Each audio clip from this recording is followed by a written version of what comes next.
Volvemos con el doctor Harold Caballeros con el tema de seguridad ciudadana y justicia.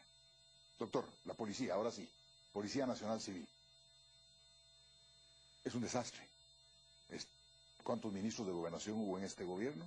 ¿Cuántos directores y jefes de policía están presos hoy?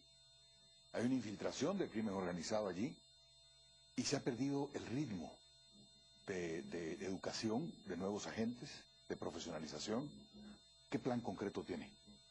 Quisiera tomar un segundo para hablar del diagnóstico antes del plan. Cuando yo hablo de la expresión voluntad política, me refiero a querer hacer las cosas o querer no hacerlas. La comisión y la omisión son compañeras. En este caso particular, nosotros tenemos designios determinados para que las cosas sigan como están. Tenemos, por ejemplo, una entidad interinstitucional que tiene oficiales de inteligencia, que tiene oficiales de la policía y del Ministerio de Gobernación, que llevan un recuento de los delitos en Guatemala prácticamente, Julio, en tiempo real. Eso existe. Existe. La información, si un día usted puede verla, es impresionante. Secuestros, extorsiones, robos de automóviles, dónde, cuándo, cómo se dan. Y cuando usted comienza a ver la información, de inmediato surgen las preguntas. ¿Y por qué no se hace algo? ¿Y por qué no se ataca? ¿Y por qué no tal cosa? Y busca los denominadores comunes. Por ejemplo, le comento, en la ciudad de Guatemala, el 97% de los robos de automóviles se dan en 3 zonas de la capital. Entonces uno pregunta, ¿cuál es el denominador común? Y le contestan con el número de la comisaría. Después le contestan que hacen una cooperacha, porque esa es la palabra que usan, una cooperacha, los ladrones de automóviles, y le explican a quién le dan y cuánto cada día. Entonces uno empieza a decir qué es lo que está pasando. Y cuando usted llega a la gran pregunta, ¿qué dice el ministro? Le contestan, nunca nos ha recibido y no sabe la información. Entonces, ¿no sabe o no quiere saber? Esa es la pregunta importante. Por eso me refería al financiamiento de las campañas electorales.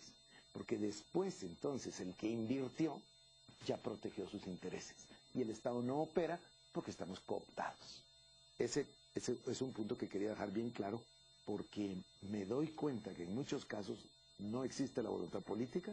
Número 2, existe temor también. También debo decir que hay oficiales o incluso jueces que amenazados, ¿qué van a hacer si no tienen protección? También quiero reconocer eso. Pero en fin, lleguemos ahora al punto. ¿Qué hacer con la policía? Hay un plan de fortalecimiento y modernización de la policía, claro, profesional, hecho por la comisionada Helen Mack, que se aboca al Estado y le pide 1.000 millones, millones más o millones menos, 1 millardo de quetzales para llevar a cabo el programa. Entonces, ¿qué contesta el Estado? Que no tiene el 1.000 millones de quetzales. Pero ¿sabe usted, Julio, que en Guatemala se pierden de 12 a 15.000 millones de quetzales al año en corrupción? Entonces, no tenemos 1.000 millones en un año, pero resulta que cada mes perdemos un poquito más de los 1.000 millones. Aparte del contrabando, ¿verdad? Aparte del contrabando. Son otros 15, 18.000 millones. Sí, pero aquí estamos hablando de 12 a 15.000 millones que se quitan de los 54, ahora 60 del presupuesto, ¿verdad? O sea, que el mensaje que está dando es sí hay dinero. Dinero hay y también hay gente en Guatemala, gente decente, gente profesional, capaz, con valores morales. Eso lo hay. El tema es que hay que reemplazar a estas personas. Después hay que reemplazar el sistema y poder tener la solvencia, la voluntad política. En su plan, ¿cuántos policías necesita el país hoy? Ah, bueno, eso sí. Nosotros, voy a salir unos números. Hoy tenemos unos 25 a 27.000 efectivos en la Policía Nacional Civil y tenemos 105.000 en las policías privadas. ¿Qué le está diciendo esto? El mercado nos manda un mensaje. O sea, el mensaje es, Guatemala necesita unos 130.000 policías. Es lo que nos está diciendo el mercado. Bueno, yo le pregunté precisamente de las policías privadas, que si bien es cierto, surgen y emergen como una necesidad sentida, de que la gente se sentía... Por la ausencia del Estado. Por la ausencia del Estado. También es cierto que hay desorden, mucho descontrol y falta de supervisión en policías que no necesariamente están cumpliendo una labor de protección. La gran mayoría no son profesionales. Ok, entonces a eso hay que ponerle mucha atención. Pero volviendo al tema, el tema de la seguridad es mucho más complejo que elementos policíacos. Tenemos, si alguien me decía la información de que en nuestros 900 kilómetros de frontera con México, 805 puntos de porosidad fronteriza. De porosidad fronteriza. Sí. ¿Verdad? Y hay 60 puntos ciegos perfectamente identificados por donde pasan armas, de ida y de regreso, Sí. donde pasa De tráfico todo, de drogas, de todo. todo lo que sea crimen organizado pasa por ahí. Del lado de Guatemala, probablemente haya unos 50 hombres vigilando esa frontera. Sin vehículos, sin equipo Sin y helicópteros, sin nada moderno, ¿verdad? así es, y en medio de la jungla. Sí. Del otro lado, hay 5 destacamentos perfectamente bien acondicionados en México. Con equipo Con de equipo de primera primero. tecnología, yo lo he visto, sí. Ok. ¿Y qué vamos a hacer con eso? Ahora ya saltamos a otro Ahora tema, eso es ¿verdad? México, ¿verdad? Sí. Y no le estoy hablando de la frontera de Salvador ni de la Y la frontera de costa Honduras. sur y el Pacífico, ¿verdad? Así es. Entonces, Sí, sí. no quiero saltar otro tema, simplemente lo quiero llevar al tema de policía, que demanda 1 millardo y demanda el incremento sensible. Por lo menos de del los 100%. de los Por lo efectivos menos del Estado. 100%, sí. ¿Ok? ¿Cómo lo va a hacer? Sí, bueno, la plata, ¿verdad? Porque hay que pensar en la plata. Acá en nuestro plan, la página número 7, nosotros sacamos los números y llegamos a la conclusión que tenemos que aumentar un 2.47% de incremento en el presupuesto que va a justicia y a seguridad para ir alcanzando las metas que se describen en el plan. Después lo redondeamos a 2.5 por razones de inflación, etcétera. Nosotros necesitamos modernizar la policía y equipar a nuestros policías, porque una de las verdaderas debilidades es que viven en unas condiciones infrahumanas. Entonces, si usted tiene un policía que gana 2.300 quetzales, alquila un cuarto en el Mezquital, se vuelve una víctima muy fácil para el soborno, la mordida, etcétera. Tenemos también que dignificarlos, tenemos que equiparlos mejor. Usted tiene un policía con una pistolita contra el armamento que usted mira en las calles, entonces no se puede. Explíqueme, doctor, ¿qué es modernizar? Perdone mi... Modernizar ese equipo. Yo hablo de 3 inversiones. Inversión en recursos económicos, inversión en recursos humanos e inversión en equipo. Y el equipo habla de tecnología y de armas y de equipo y de inteligencia. Nosotros necesitamos, voy a tratar de generalizar, necesitamos verdaderamente recuperar los sistemas de inteligencia.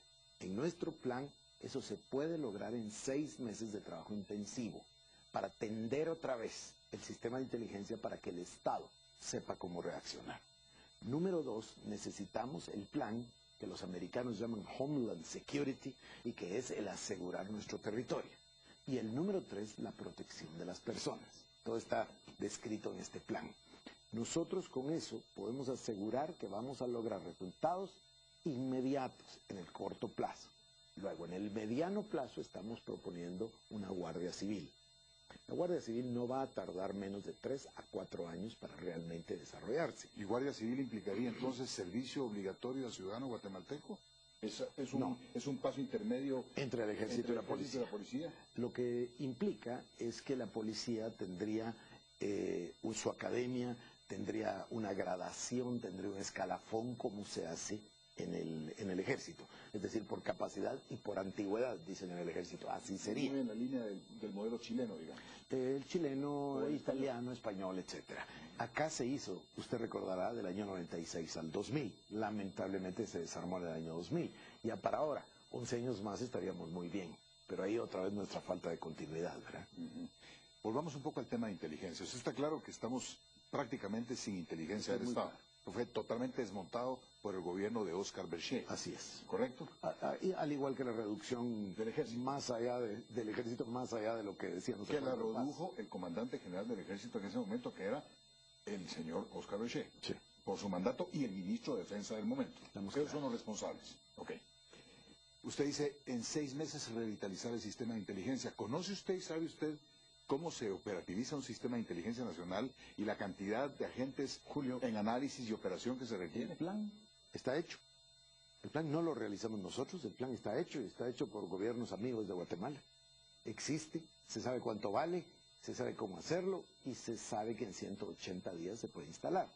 No podemos tampoco asumir que no existe nada.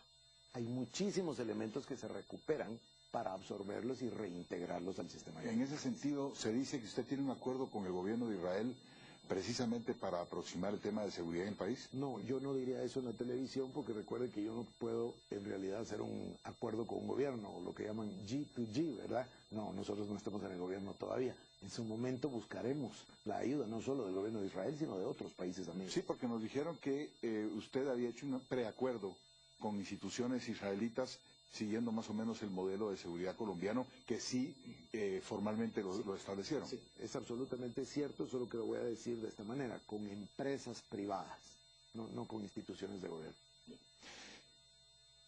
Por consejo del presidente Uribe, ¿verdad? Ok, ¿va usted a incrementar el ejército?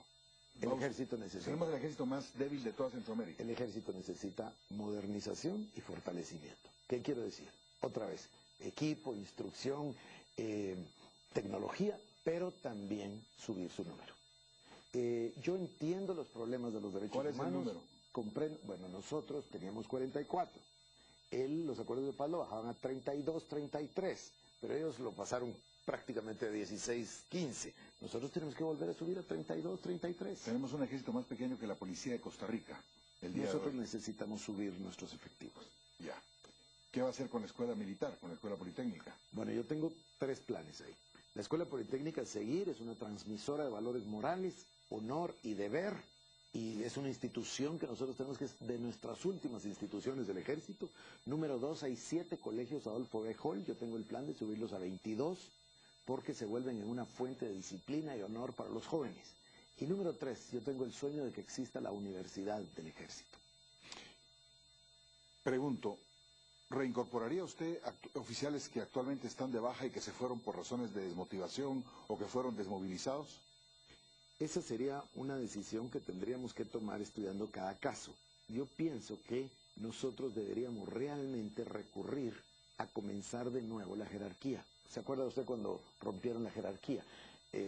Tendríamos que revisar exactamente la edad idónea, dejarlo ahí y dejar ir a los demás. Hay cuadros que también están cuestionados.